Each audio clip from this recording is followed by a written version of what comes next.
Was a bad week for the soup, man. I thought I had the ingredients, but I had the wrong ones. But we're going to talk about it right now. I'm always give you the bad and the good.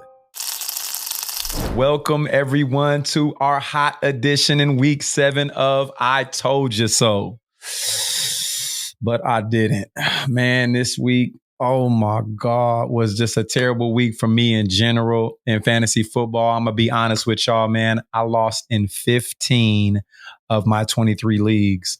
I have a lot of the same players on all my teams. I do that on purpose.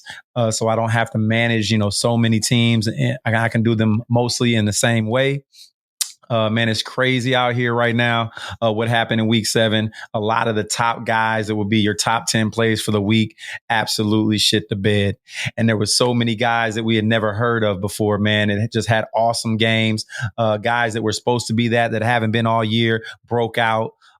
Just a crazy week. And my top 5 starts and my top 5 sits, I'm usually top, I'd say 65%, 70%. We've been going pretty hard for the last 6 weeks on our picks, man, being, 7 out of 10, I'm right. 6 out of 10, I'm right. 8 out of 10, I'm right. Never been below 50%.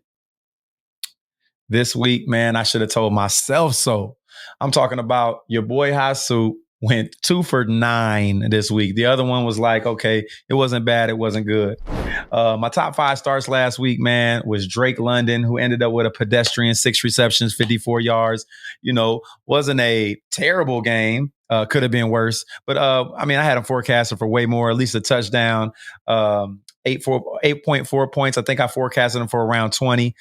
Just wasn't that game. And where we missed, man, was that catch. He was this close to that touchdown. I know everybody saw it. We landed on his neck. This close to a touchdown, man. So, that would have salvaged his day. I'd have been right. But I can say that that's like not right, not wrong, just in between. Marquise Brown, another guy that I had number 2 on my start list last week. Marquise ended up with 6.4 points, standard leagues, 3 receptions for 49 yards. They was not getting them the ball. They was getting the ball to other receivers. The running back over there was getting a lot of work. The rookie, number 31. Yeah, man. So with Marquise Brown's situation, I was wrong. He should have been a sit. Brandon Ayuk. Brandon Ayuk ended up with 5 receptions, 57 yards. That's going to be 10 points in a PPR, 8.2 points in a standard league, 0.5 scoring per catch. Brandon Ayuk, he started off hot, man, but then it was Kittle's show from then on out. No Deebo Samuel. I would think that Ayuk would have a bigger game, and he didn't. I wasn't wrong. 8.2 fantasy points. I wasn't right. So it was more like a wash there. Jordan Love ended up really salvaging his game. I was going to be super, super wrong on that one. But he ended up throwing for 2 touchdowns. I believe he was like number 12 quarterback off the board that week. 180 yards, 2 touchdowns. He had three rushes for 21 yards, ended up with 16.3 fantasy points. So, not one of the top guys, but not one of the bottom guys. So more of a, mid-range. But I could have found other quarterbacks, man, that says must start this week. Brian Robinson, man, ended up with 8.3 fantasy points, 8 rushes for 23 yards, salvaged his day with a touchdown. He was number 5 on my start list. So, man, we could just scratch that whole list. Worst week I've had in fantasy football for my leagues. Worst week I've had. Just want to give y'all the honesty with it. Worst week I've had for starts and sits. Now, sits, I hit for 2.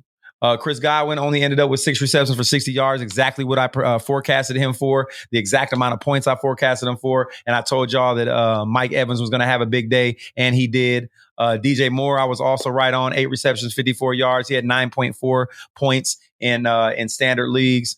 So those guys, I was right around right. TJ Hawkinson proved me wrong, went off for 11 receptions, 86 yards. I had him as a sit. Kirk Cousins. Oh, that was my number 1 sit of the week. Man, went off for 378 yards, 2 touchdowns and a pick. He had a field day. Who would have known against San Francisco defense? That's why I was putting him as a sit. Man, listen, what this week proved to us that it is any given Sunday, man. You can have top 10 picks, go out thinking you're about to blow up and just have a terrible outing, man. All your players just not do well and you lose bad. So, your boy Hasu wasn't too on point this week. Najee Harris, I actually said to sit as well. Ended up having 14 carries for 53 yards and a touchdown, 3 receptions for 15 yards. That was one of Najee's best games this year. He always does come on at the second half of the season, so maybe he has a better season. Maybe we see better days for Najee Harris coming up soon. This is I told you so, but I really can't say I told you so, man. I should have told myself so. That these weren't the guys to pick. Check us out for our starts and sits coming up on an episode coming up in a couple of days. Starts and sits for week 8. Also, come check us out for Big B Henley Sports Talk on Let's Talk Ball Sports on YouTube. You check me out every Wednesday. You can ask questions. I'm here for the crowd to give y'all answers on who I think you should start, who I think you should not. If you have any questions, I can answer those for you on the show.